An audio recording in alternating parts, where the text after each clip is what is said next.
8. Hello guys, welcome back to曾俊雄interview. Now I want to interview my friend. His name is. Okay, so let's start our interview. For the first question is, what are the reasons for approving surrogacy? Please name 3. First reason, because I think besides adopt a child, this can be a solution for a woman which doesn't want to pregnant but they still want to have a child. Next, I think it can overcome the problem that your wife cannot be pregnant, but you still want to be a parent.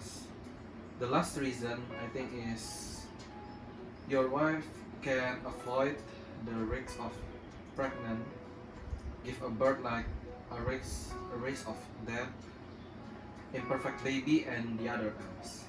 Surrogacy is the way that made you be the real parents because in the process of surrogacy, the sperm was from your husband. Okay, thank you for the answer.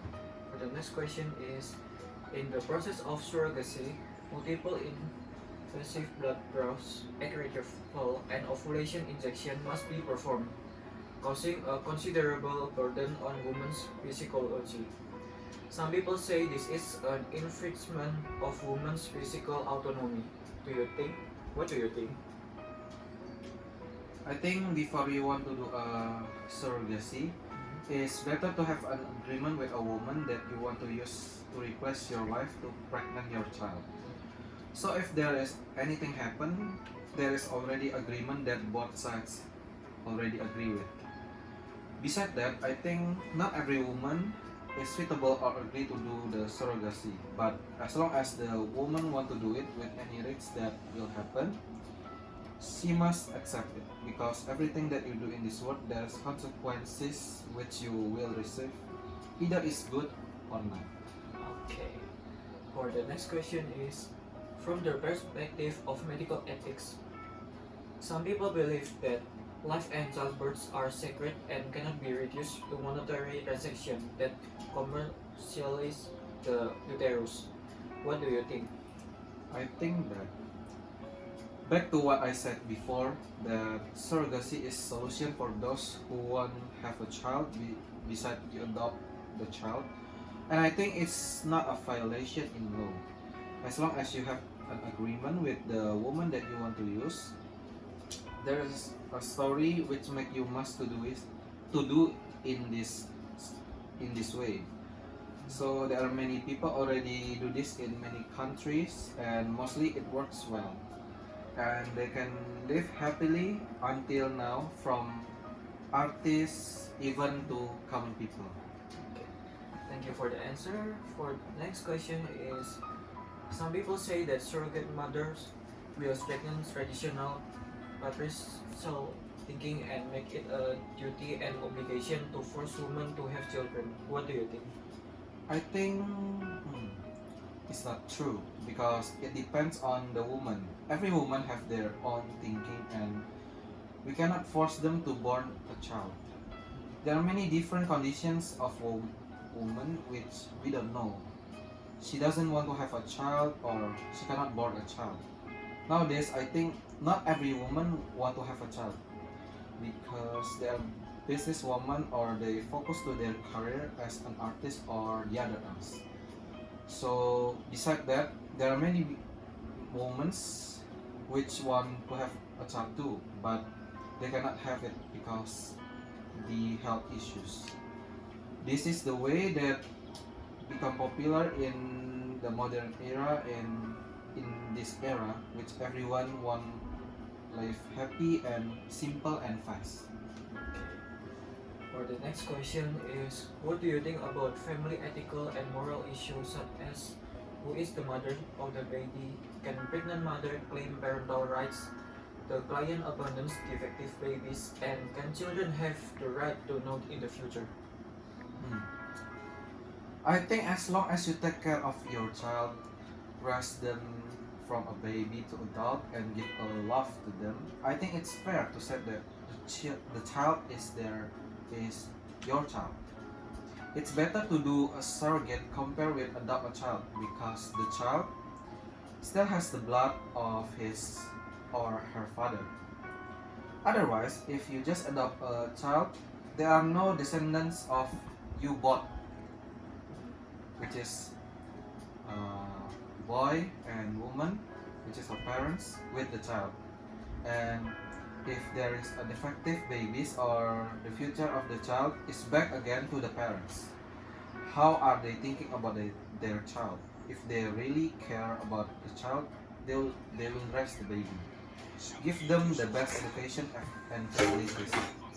Even if the baby is imperfect, they will still raise him or her, teach them to appreciate themselves, and make them be a good people in the future. Okay. Or the next question is, the idea of becoming the client is to hope to have children with blood ties and hold a reserved attitude toward adopting children without blood ties, especially in Eastern society. Do you agree with this viewpoint? I think I'm agree with this viewpoint because there's no problem with this issue because every people in this world have their own thinking. So as long as they want to have a child, raise them well, there's no matter if the child is adopted, surrogate or whatever it is. As long as they commit to take care of the child, I think there is no problem with them. Okay, for the next question is, according to statistics, the clients are all wealthy individuals, while the clients are mostly women from underdeveloped countries or with low economics and social status. What do you think? I think there is a reason like this will happen if we use this method to have a child. I think if it is fair with the money and the woman is agree to do it, I think there's no problem with that because nowadays I know that there is very hard to make a money. So I think as long as we don't kill, harm or do an evil things, it will be not a problem. Okay, for the last question is, if you or your spouse are infertile, will you seek a surrogate mother to become the principal? Why? Before I answer this question, I think I already said that I agree with the surrogate mother. But if I face the situation that I have a choice to do this, I will ask my wife first, and if she's not agree, I think I will adopt a child, or I will not have a child. I think all depends to my wife because if we have a child, we are parents not just as a one people but two, father and mother. So both of us need to have the same way of thinking about having a child. Because I didn't want my child raised without enough love from both of their parents. Because of anything happen before he or she appears to our life as our child. The conclusion is, I think if I already married, I will ask my wife about it and have a discussion with her. So if we have a child, we can raise them well. And I think I will tell him or her when they are adult about how that they can born to this world. And if I need to talk them about the real mother, that I will talk to you. Thank you for the answer. Okay, thank you for listening today. See you next time. Bye bye.